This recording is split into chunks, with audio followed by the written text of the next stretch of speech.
Assalamualaikum warahmatullahi wabarakatuh. Perkenalkan, nama saya Andi Muhammad Firdaus Tamin atau selaku host. Di sini saya tidak sendiri. Saya bersama dengan pemateri saya, yaitu Dr. Haji Samsuhri Halim. Beliau dia Putra Mandat asal Tinambung. Dan beliau sebelum menjabat sebagai Kepala Kementerian Agama Majene pada tanggal 31 Januari 2024. Betul ya Pak ya?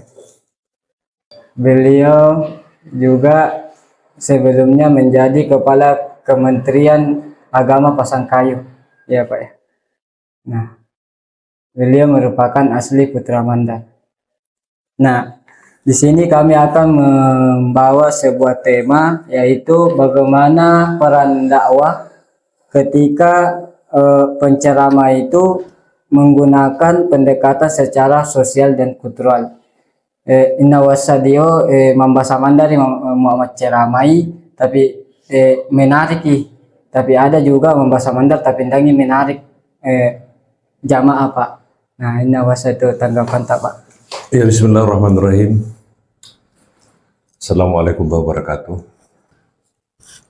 Alhamdulillahirabbil alamin. Asyhadu an la ilaha illallah wa asyhadu anna Muhammadar Rasulullah. Allahumma shalli wa sallim wa barik ala nabiyil karim. Alhamdulillah di TD Asar Alloy. Iya. Berikan kesempatan Allah Ta'ala untuk memaisi mesa acara kami Parallu. Iya. Podcast yang nabina remaja masjid Nurul Ihsan Tulu. Ya dia sebagai kepala kantor dia merasa berbahagia, mariusan lah di perasaan dia. Alhamdulillah. Miita mensaksikan dia kreativitas dan kita dari teman dari tumaje ini. Oleh karena anda pernah maita dan masih ada prokesna di dokter majelis di Majene di. Alhamdulillah Pak.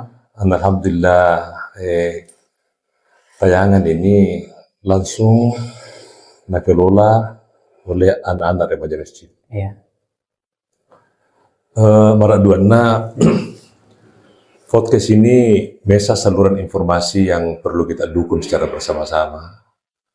Nasabah mengapai podcast ini itu online, ya. Langsung malah natonton, nasaksikan, nawaca oleh masyarakat kita, terutama masyarakat Bandar Majene. Ya. Perihal ia pernah potuliana host podcast di TD Asar Alloy menyangkut tentang strategi dakwah yang menggunakan bahasa daerah. Yeah. Parallu de mati pisang yang nasanna bahwa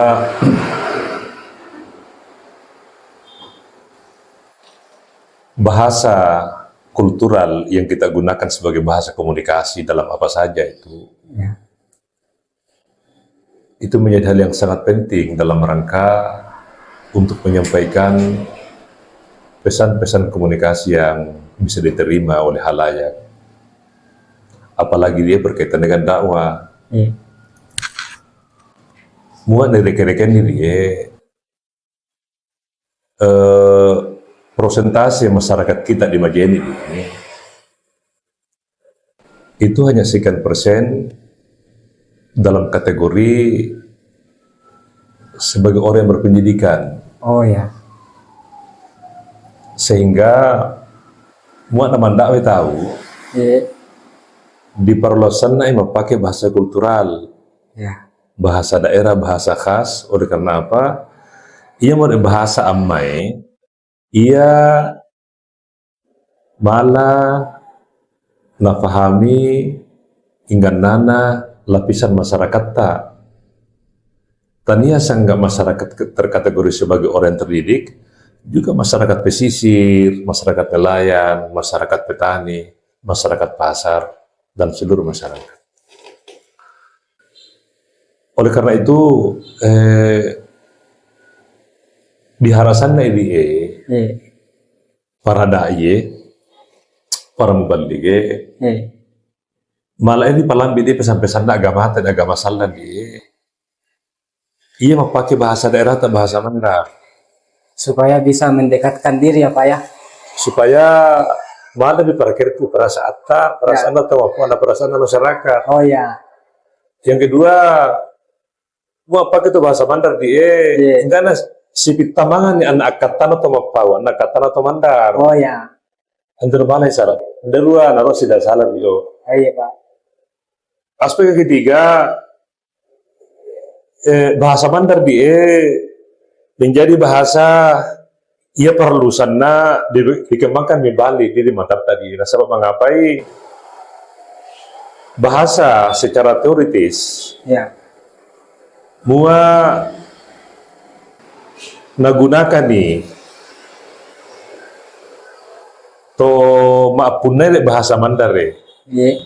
kurang dari mesa juta, maka ramalannya para ahli bahasa kelak bahasa dari itu akan hilang. Tertinggal sendirinya gitu Pak. Akan hilang. Oh kan hilang. Berdasarkan data yang ada, dia sekitar Talesuran di bahasa daerah yang apa ada. Satu di antaranya adalah bahasa daerah Mandar. Jadi bisa jadi Mandar ini cuma sebagai kenangan saja ya Pak ya. Oleh karena itu, secara geografis, ia majene di Mandar Toto, Mandar iya. asli 99% Mandar. Ya. Namun Anda mira di Bapak guna bahasa Mandar tak sebagai bahasa formal, Iya. bahasa interaksi, bahasa hubungan nih, mau di kantor, mau di mana-mana dia. Iya. Maka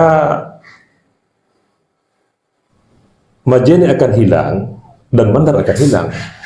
Sesuai sama bahasanya gitu Pak. Iya. Nasab Anda mura daerah diharap malah pakai bahasa Darab tanah majene. Pasangnya jadi Mandar Toto, ia di Mandar ia di Mandar 99% dihuni oleh keturunan Mandar. Nama tanah murid tuanggai, Iya. memakai bahasa mengembangkan bahasa bangga memakai bahasa maka Mandar akan hilang. Ya. Mandar akan tetap menjadi kenangan. Mesa bukti Pak Didim itu menjadi seolah-olah dia. Iya. Umumnya masyarakat dari Majene mulai dari pejabat Iya. sampai kepada praktisi pendidikan sampai ke pasar-pasar, umumnya mereka menggunakan bahasa Indonesia, sehingga marandesan itu itu pejabat atau praktisi pendidikan Iya. atau toko, ia tanpa secara spontanitas memakai bahasa Mandar masih boleh tahu. Tapa manyamang dirasa deh Pak deh. Tanpa artinya apa namanya? Itu artinya apa? Secara umum di daerah Majene ini Ya. kita sudah menggunakan bahasa Indonesia Iya. dan cenderung untuk tidak menggunakan bahasa Mandar. Biasa kita orang-orang yang berasal dari Tinambung, Iya. saya sipawa di bahasa Mandar. Ya. Semakin bahasa Mandar, lalu semakin bahasa Indonesia jawabannya. Mana apa ini? Enggak Belajar itu bahasa Indonesia, Ya. meni beko bahasa Mandarmu. Oh. Ini karena apa? Kita cenderung tidak membiasakan diri menggunakan bahasa Mandar. Apalagi di Indonesia kita masih ulangan. Ya. Ya udah sebagai kepala kantor di ya bisa apa di berkomunikasi dengan anak ke SMA, Ya. anak ke SMP, Iya. Tolo di Masigi, Iya. anak ke Pebalu dari toko-toko. Susah mereka berbahasa Mandar dan sepertinya dia merasa bangga kalau tidak mengetahui bahasa Mandar. Saya kira ini sebuah malapetaka sangat besar bagi orang Mandar ini. Wah, tiba-tiba mereka tokona perasaan tadi bangga kalau kita tidak tahu bahasa Mandar, maka saya kira kita yakin saja Mandar akan hilang ini. Maka para liri dipromosikan kembali bahasa Mandar Iya.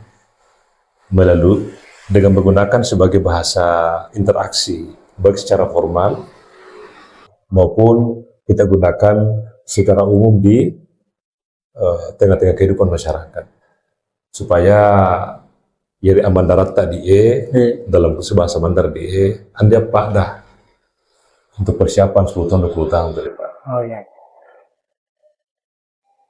Tapi ya udah Pak cukup tertarik dia dengan sebuah berita itu menginstruksikan semua jajaran Kementerian Agama Majene itu berbahasa Mandar Pak di Majene ini di tanggal 31 Januari itu ada berita. Itu apa menjadi motivasi Bapak sebagai hal itu? Ya artinya ini bukan instruksi tetapi Oh ya. harapan saja memuarai kita sebagai Tomandar Mimbali itu ingin membali yang guru matali bahasa Mandar baik kita berhubungan di kantor maupun di ruang-ruang publik. Nah sebab mengapai menghibur ramai itu ke Jawa. Ya Jawa. Jadi Jawa bahasa Jawa anda kenapa ada? Demikian juga masyarakat Jawa tidak akan pernah hilang saat mengapai di mana-mana mereka hidup dengan bahasanya. Ya. Mereka gunakan pada pertemuan formal, pertemuan rapat-rapat formal, bahasa pesantren, bahasa kiai. Umumnya kita di Jawa mau pidato ceramah mereka terusnya sangat bahasa Jawa apa? Ya betul itu Pak. Bahkan nggak nana naik itu semua ngaji di Jawa, sangat nonton bahasa Jawa. Artinya apa? Eksistensi mereka ini sangat kuat dalam mempertahankan budaya. Kita di Tomandar perlu kita hati-hati dan saat mengapai. Ada orang mengatakan bahwa budaya Mandar ini budaya yang kurang utuh. Nah, sebab mengapai andanan aksarana. Mandar tidak punya aksara sehingga memang potensi untuk hilang. Hilangnya. Jadi, anda tuh dipakai bahasa tadi, anda tahu dan aksara, maka anda mau tuh jangan mana napi rani, napi guru dan kita di lalana bapak guna bahasa Mandar dia. Pemerintah hebat Jawa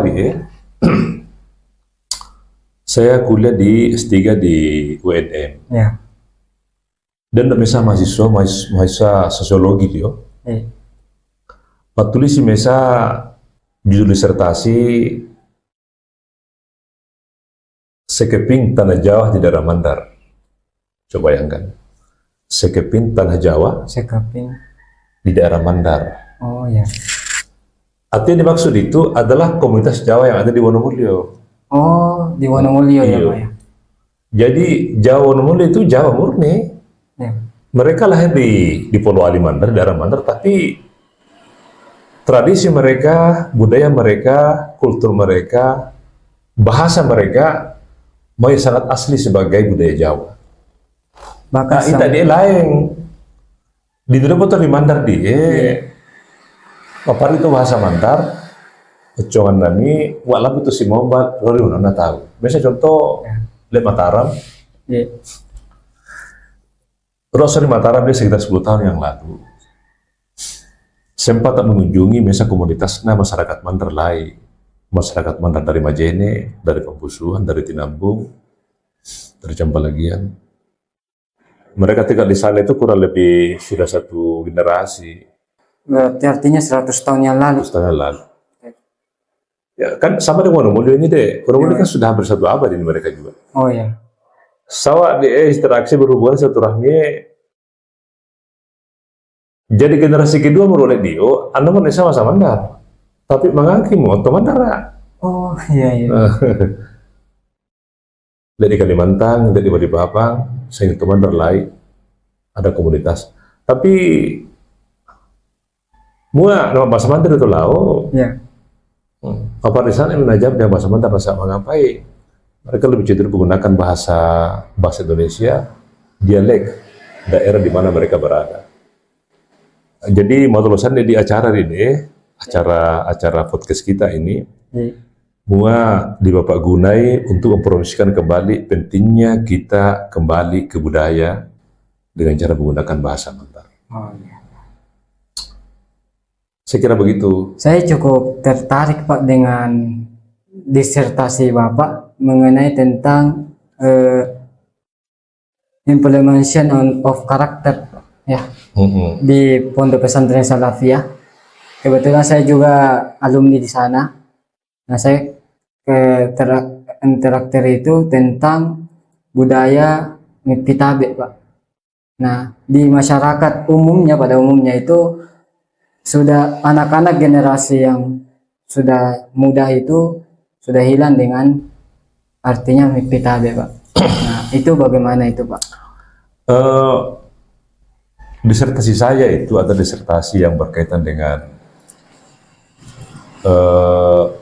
pendidikan karakter pada Pondok Pesantren Salafiyah Parape.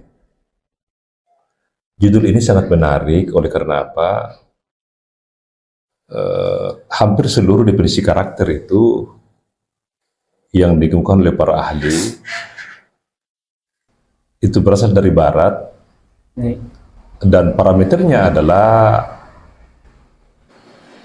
nilai dan keyakinan.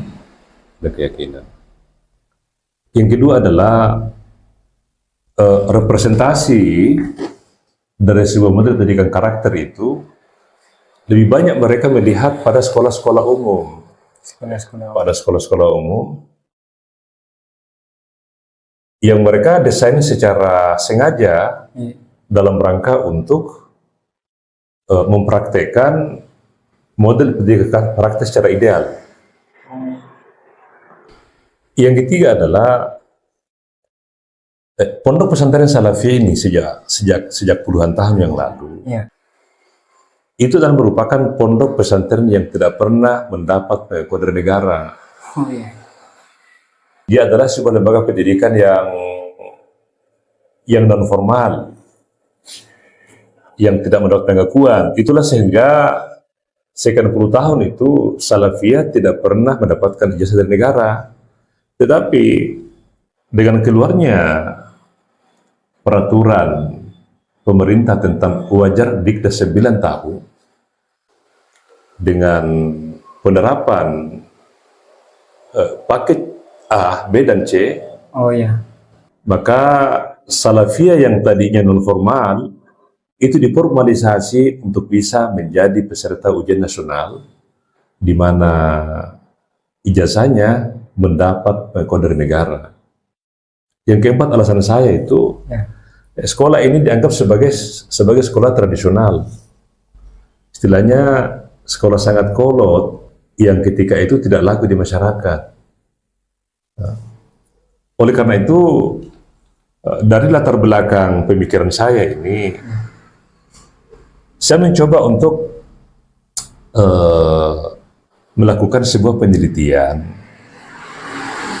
tentang pelaksanaan pendidikan karakter di Salafiyah, agar supaya kita bisa mengetahui tentang pola pelaksanaan pendidikan karakter dan output dari pendidikan karakter di Pesantren Salafiyah. Ternyata memang saya mencoba melakukan elaborasi data secara baik-baik dengan menggunakan metode in-depth interview, wawancara secara mendalam, hal-hal yang berkaitan dengan kebutuhan data ini, maka saya mendapatkan sebuah produk pemikiran bahwa sesungguhnya model pendidikan Salafiyah yang paling ideal itu, model pendidikan karakter yang paling ideal itu ada pada Salafiyah, bukan pada tempat-tempat yang lain.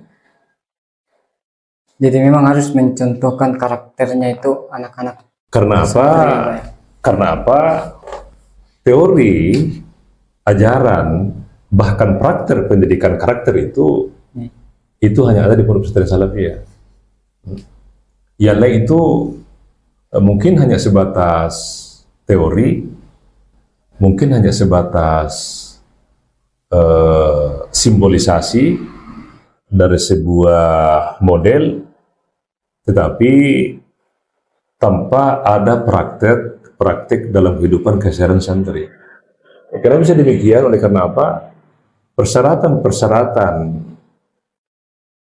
dalam pembentukan karakter itu hampir semuanya ada pada Pondok Pesantren Salafiyah. Mungkin ada pesan-pesan untuk guru-guru yang untuk membina karakter generasi kita ini untuk menerapkan lagi istilahnya budaya, Pak. Di Majene itu anak-anak itu sudah tidak mengetahui yang artinya tabe, Pak, atau artinya permisi. Jadi satu di antara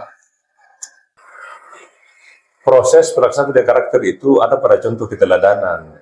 Ya.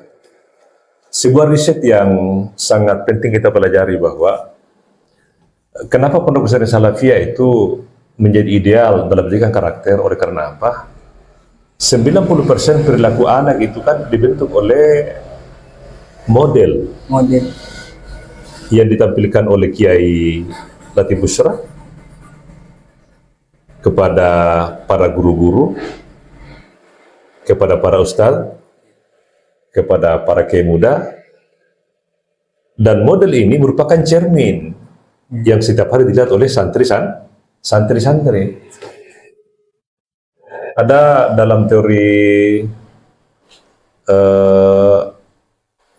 pembelajaran sosial, Albert Bandura mengatakan bahwa berdasarkan hasil survei, di antara dua hal yang sangat berpengaruh antara model dengan materi pendidikan karakter, maka didapatkan satu kesimpulan bahwa ternyata model contoh keteladanan itu punya pengaruh besar dalam membentuk karakter anak-anak ketimbang dengan anak-anak disuruh untuk belajar pendidikan akhlak. Karena apa? Teori Nikah mengatakan bahwa anak-anak itu lebih langsung melihat perilaku pimpinannya, perilaku kiainya, perilaku ustadznya, dan secara langsung mereka langsung bisa praktekkan dalam kehidupan sehari-hari. Inilah keunggulan dari Pondok Pesantren Salafiyah yang memang secara relatif itu tidak ada pada tempat lain. Sekali lagi, keteladanan itu merupakan proses transferisasi nilai karakter yang paling penting dalam membentuk karakter-karakter siswa di pesantren. Demikian juga kita ini di masyarakat ini. Anak-anak tidak tabe itu karena mungkin orang tuanya tidak pernah dilihat menggunakan perilaku seperti itu. Karena apa? 99% itu anak, perilakunya, cara berpikirnya, wataknya, karakternya, itu kan karena melihat bapak dan ibunya begitu. Muat tulu na itu tuh wenna mitawe, pasti na itu mitawe. Muat tulu na itu tuh wenna mapau macam-macam, menara maturapau, kemudian hormat kepada orang, maka otomatis anak ini akan ikut kepada tata cara orang tua dalam berinteraksi. Oleh karena itu, nilai kemandaran ini, katakanlah tawe, penghormatan ini, perlu kembali kita lakukan dalam kehidupan kita dalam rumah tangga ini agar supaya menanti kita bisa melihat, bisa mencontoh apa yang kita lakukan dalam rumah tangga. Matu tanamu ya Rio. Ya bisa jadi memang kita akan kehilangan budaya karakter malah di Mandar ini seperti hormat lulita maueng, itawe dan lain-lain sebagainya. Saya demikianlah mungkin untuk menanamkan rasa cinta kepada budaya maupun bahasa itu harus diterapkan terlebih dahulu di dalam diri kita. Dan untuk kepada para orang tua ini mungkin bisa mentransfer nilai-nilai budaya itu kepada anaknya agar kedepannya generasi-generasi kita dapat menghormati yang lebih tua. Gitu ya Pak ya. Waktu dia tanam rumah tangga di Bejuai dia, buat tanam rumah tangga tak di Majene di ia malah menjadi contoh nih tanah naik kita, tapi resenden naik kita, otomatis ia dan naik kita dia akan berani melihat contoh pada orang lain yang tidak baik. Tapi kalau keluarga baik, bapak baik, ibu baik dalam berinteraksi, membangun budaya menggunakan bahasa Mandar, maka insya Allah kebaikan sebuah rumah tangga ini akan menjadi contoh teladan bagi anak-anak ini. Ya, saya ucapkan terima kasih Pak telah Saya menyempatkan pesan waktu. terakhir ini, ingin balik saya nggak bahasa Mandar dia. Oh iya Pak. Saya berharap dengan hormat kami sampaikan kepada Bapak pejabat di daerah, Bapak praktisi pendidikan, tokoh agama, tokoh masyarakat, tokoh pemuda, nelayan, Generasi-generasi muda. pasar, kada generasi. Ingin dia bangga mau guna bahasa Mandar tadi supaya nih selalu mau ngomong teman dari dia. Oh iya. Tanya sangat mau teman Mandar atau tapi anda sama bahasa Mandar. Insyaallah dengan upaya seperti ini insyaallah anda curang malah daripada dari Mandar dan ia tuh di posisi nama Mandar untuk sementara diterima Majene dan sama ngapai ini Mandar ini Majene dia 99% masih kemudian saya itu Mandar Dan dijawab juga anda malaui jadi anda tidak hambatan secara psikologis dia untuk menggunakan bahasa Mandar anda bahasa Polowali Pak Datuis di Jawa kita dari Majene dia masa saya itu Mandar saya kira begitu insyaallah. Oh iya, terima kasih Pak atas waktunya dan kesempatannya ini Pak.